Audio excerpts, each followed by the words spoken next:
Você alguma vez já confiou nas suas habilidades, nas suas forças, nas suas condições físicas, nos seus dons, nos seus talentos e se decepcionou? Pois é, já aconteceu isso comigo.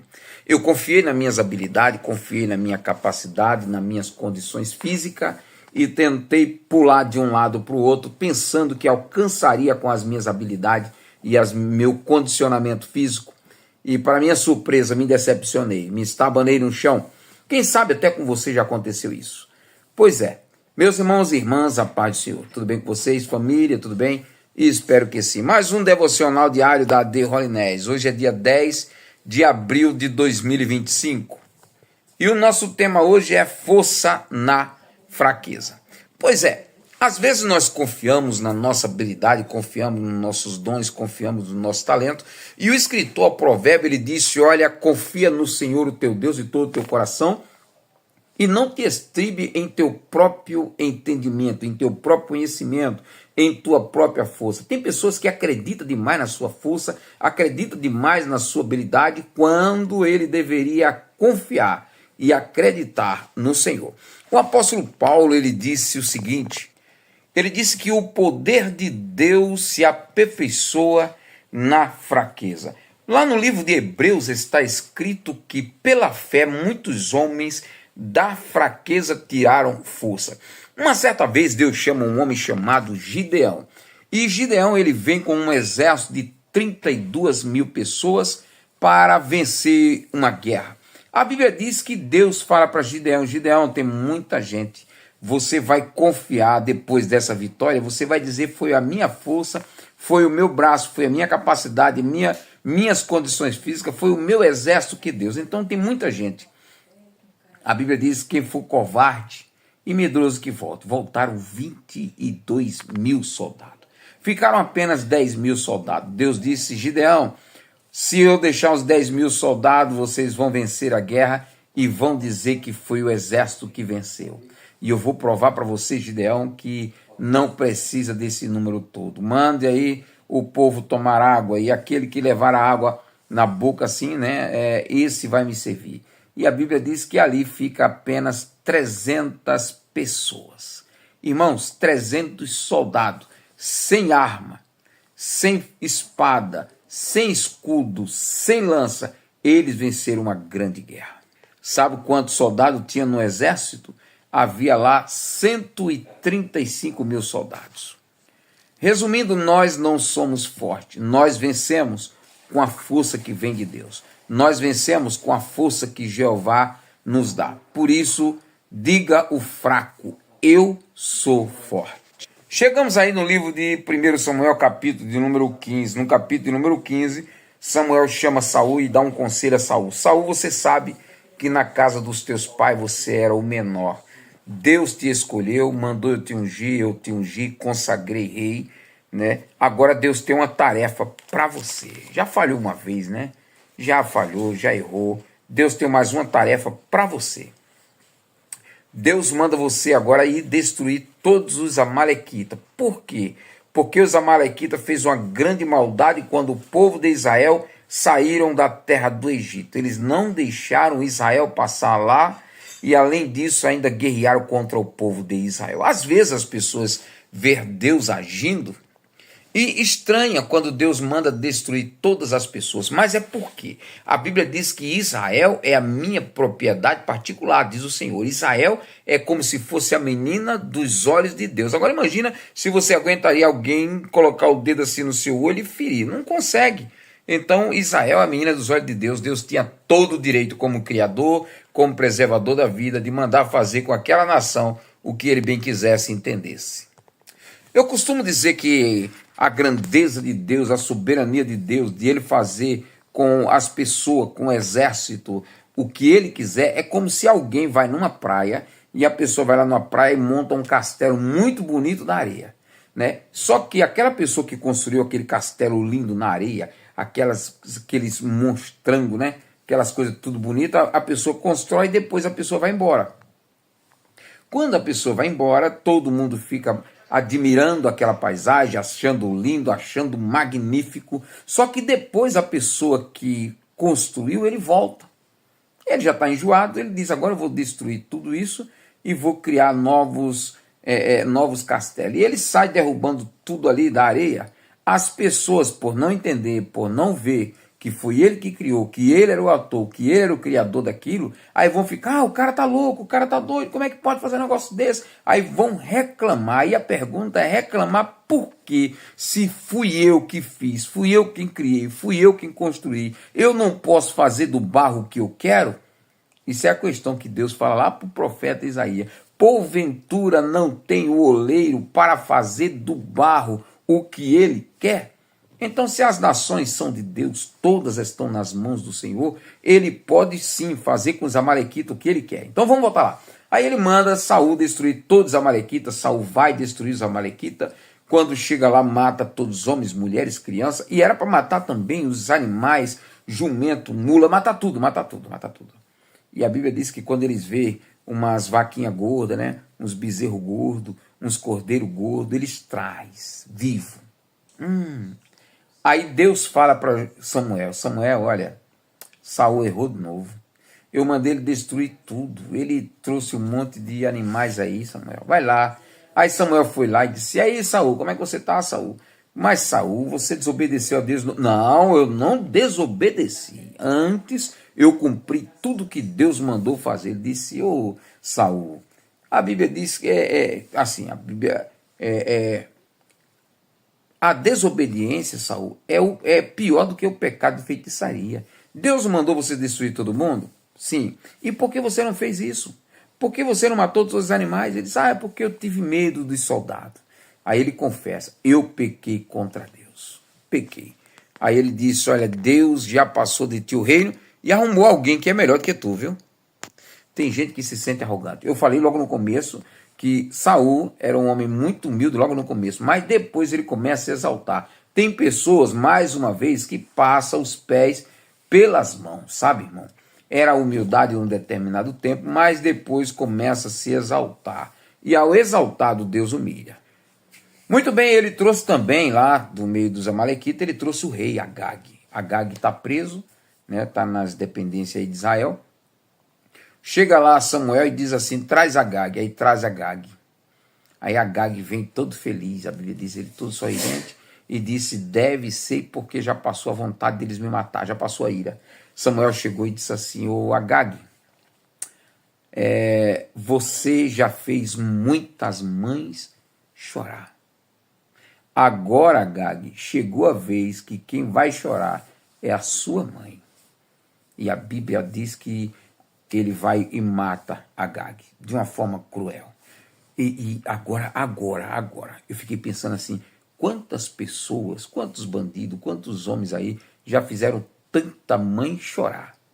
Quantas mães choram? Os filhos que foram assassinados brutalmente, pessoas, mulheres que perderam o marido brutalmente, só que vai chegar a hora, vai chegar a cobrança. Aí quando chega a cobrança, mamãe chora e filho não vê. É muito pelo contrário daquilo, filho chora e a mãe não vê. Agora é ao contrário, mamãe chora e filho não vê. Capítulo 16, a Bíblia diz que Samuel continuava a chorar porque Deus havia rejeitado Saul. Samuel chorava porque Samuel gostava de Saul. O profeta gosta do homem, sabe? Aí a Bíblia diz que Deus diz, Samuel, para de chorar. Até quando tu vai lamentar Saul, sendo que eu rejeitei? Pega o teu vaso de azeite e vem, e eu vou te enviar na casa de Jessé, o belemita, porque lá já tem um rei. E ele vai para a casa de Jessé. Para quem conhece a história bíblica, conhece o que acontece. Jessé tinha 7 filhos, passa os filhos na frente de Samuel, e Deus diz, não é esse, não é esse, não é esse, não é esse. Acabou os filhos, acabou, só tem um lá no campo. Ele disse, então manda chamar, porque nós só vamos sentar na mesa quando esse menor chegar. Quando Davi chega, a Bíblia diz que Deus diz, Samuel, é esse aí, unge. Samuel unge Davi, e a partir desse momento a Bíblia diz que o Espírito Santo vem sobre a vida de Davi. Ao mesmo tempo, a Bíblia diz que o Espírito Santo saiu da vida de Saul. E da parte do Senhor foi permitido o espírito mau vir sobre a vida de Saul para atormentá-lo. Aí os seus servos, os seus soldados disseram, Saul, Deus mandou agora da parte dele um espírito maligno te atormentar. Você não quer que a gente chame alguém que saiba tocar harpa, e essa pessoa vem e toca a harpa. Quando você tiver com esse demônio te atormentando, a pessoa toca a harpa e você vai se sentir melhor, porque os demônios vão embora. Eles não aguentam ver um louvor dedicado ao Senhor. Aí Saul disse, manda chamar. Aí um servo disse, eu sei quem é que toca muito bem. Quem? Davi, filho de Jessé. Manda chamá-lo. Ele é um homem sisudo em palavra, um homem de bela aparência, e Deus é com ele. Chamaram Davi. Davi veio, e agora, todas as vezes que um demônio entrava na vida de Saul, Davi dedilhava a sua harpa, tocava ao Senhor, louvava ao Senhor, e os demônios, para falar a verdade, há louvores que expulsa mesmo Satanás. Há louvores tremendos, há louvores com uma unção poderosa. Amanhã nós vamos ver aí o desenrolar dessa unção na vida de Davi. Nós vamos ver o desenrolar do Espírito Santo agora, que saiu da vida de Saul. E os irmãos vão ver quão triste é quando a pessoa perde a presença do Espírito Santo. Eu costumo dizer, quem me conhece sabe que eu já falei isso há um bom tempo, a diferença que tem de você, meu irmão, e minha irmã, para um ímpio lá fora, é que dentro de você mora, habita, tem o Espírito Santo. Se tirar, meu Jesus do céu, vira uma cratera, uma coisa horrível. Você vai ver como vai ser a vida de Saul sem o Espírito Santo, com a ausência do Espírito Santo. É tão séria que Davi, lá na frente, Davi ora e diz, Senhor, tira tudo de mim, só não tira o teu Espírito Santo. Porque ele viu a vida de Saul como foi sem o Espírito Santo. Mas vamos lá, para o livro de Lucas agora, né, capítulo número 10, o capítulo número 10 de Lucas, capítulo 10 de Lucas, versículo 24 a 42. Jesus encontra-se com um homem expert na lei. Esse homem era mestre da lei. A Bíblia diz que ele chega perto de Jesus, faz uma pergunta capciosa. Tem pessoas, irmãos, que eles vêm fazer pergunta para a gente apenas para tentar. Ele já tem a resposta, mas sabe essas pessoas dissimulado, pessoas falsas, sabe? Aí ele chega até Jesus e diz assim, bom mestre, o que farei para herdar? Primeiro já elogiando, né? Bom mestre, o que farei para herdar a vida eterna? Aí Jesus disse para ele, qual é o primeiro mandamento? E ele disse, amarás o Senhor teu Deus acima de todas as coisas e ao teu próximo como a ti mesmo. Jesus respondeu, vai, faze isso e serás salvo. Aí ele, querendo se justificar, ele disse, quem é o meu próximo?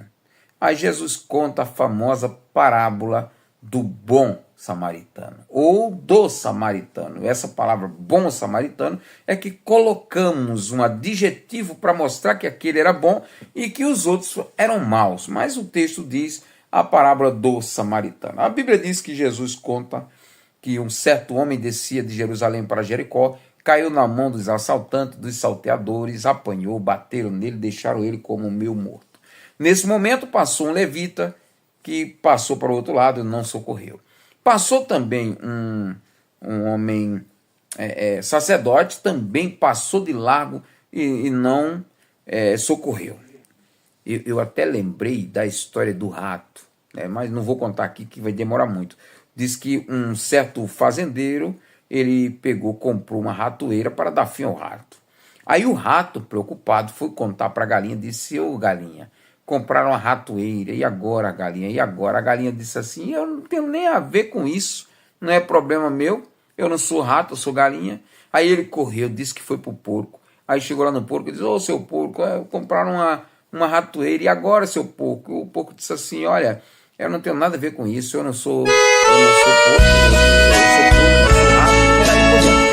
Enfim, aí lá até o monte, quando chega enfim, a mulher, à noite, ela ela vai lá, põe a mão, meu velho pai, que sofreu, fez tanto esforço, derramou suor do rosto para poder me criar. hoje já está velho, está de cabeça branquinha. Não vou lhe deixar sozinho, não tenha medo, meu pai. Pobre velhinho, hoje vive desprezado e se sente tão cansado, sem poder mais trabalhar. Filho distante, nem sequer manda o dinheiro, e o velho sem companheiro, sem poder se alimentar.